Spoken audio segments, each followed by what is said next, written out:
Hello people, I am Sky Demolisher and welcome back for another From the Collection Fridays, a series where I take things from my collection and show it to you, my viewers. And this week it is the Deluxe Injection Molded Art the Clown Mask, which is slowly trying to slide down. Hopefully it will not. No, I'm going to have to hold it then. So, a while ago I did do the retro style one, and I brought it back down off the wall. So I thought I'll bring it in because when I ordered this, because they finally got it back in stock, I thought, oh, it's probably going to be like the same mask. But yeah, it turns out it's not. Like, very similar. The what is it? The material that it's made out of is the same. So it's the same, you know, the same kind of hard plastic. And this isn't to replace the one that Alice gave me. It's that this one sits on my wall. And I don't really want it to get damaged, but you can also see one of the major differences is that this has much larger cutout eyes than what this one does, and of course this one comes with the hood and that. But anyway, I was thinking that they'd be like the same mask, but yeah, when I look at them, I actually figured out that they're not. There's more sort of flesh detailing here. Like, I mean, I know it's painted and it's not actual flesh, but you see that rippling sort of thing, and that's missing on this one. And you know, like the way that the teeth are done is different.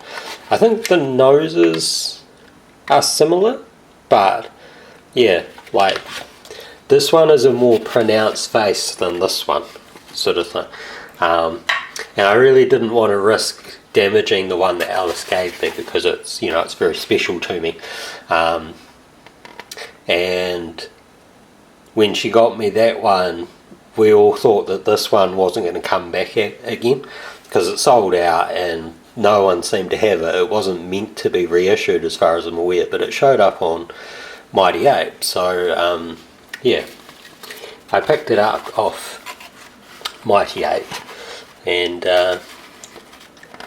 it's got this hood on the front. I think it's actually popped off this. It should be glued down, so that's sort of unfortunate.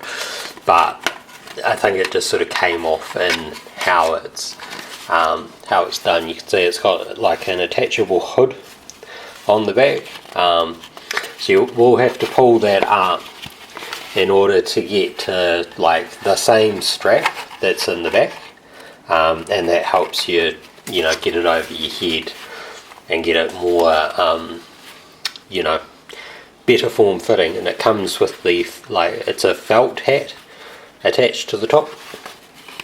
You know, it's a bit sort of bent back here, but I think that's okay. One of the major differences, like I showed you, is the eyes though. So, like, you can see this one has the eyes far more cut out, much easier to see through. And this one only has the little sort of pinhole eyes. And as somebody that's got like one eye stronger than the other, it's probably going to be weird. That is what it looks like when I look through it. So one hand, like, I can see further through one eye than I can through the other, like before things start to blur. And so this basically gives you nothing but like this pinhole tunnel vision. I mean, it's really, really nicely sculpted.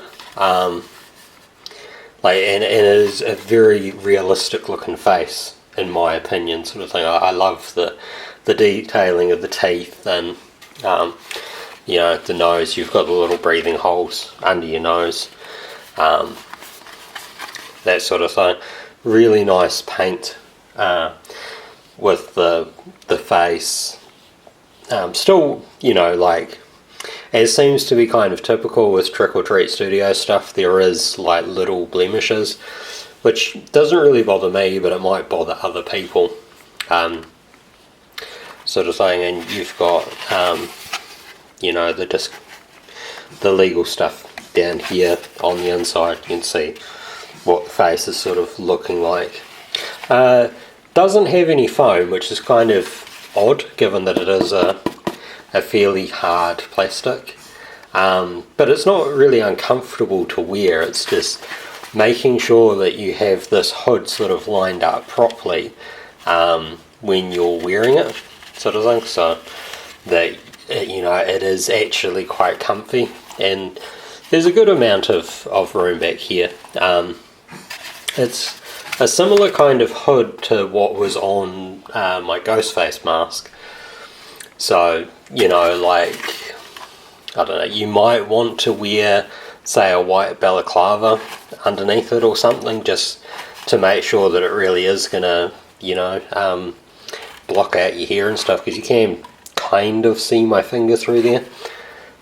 It might show up much better on the camera than what it does in real life, but you know what I mean? So like if you wanted to hide and be more immersed as the character, you might need to wear like a balaclava underneath it, and you might be tempted to actually like bore out the eyes a bit more, just so that you've got a far better view than what you get. And that, when it gets to here though, you can sort of see that there's a bit of moulding under the nose. There's sort of like a very clear line through it, and that, I just noticed there's actually a little bit of holes in between these teeth as well, so that probably helps with the breathing as well. You know, because whenever you're in masks like this, you know, your breathing is very sort of loud and stuff, and having it only through the nose would be kind of annoying. So if you can actually get a bit of air out through the front of those teeth, even though it's not much, or even just on the underside of the mask, you probably do a lot better. So yeah, as far as I'm aware, it's still available at Mighty Ape, so I will leave a link below to grab it if you're interested. And until next time, take care of yourselves. Bye.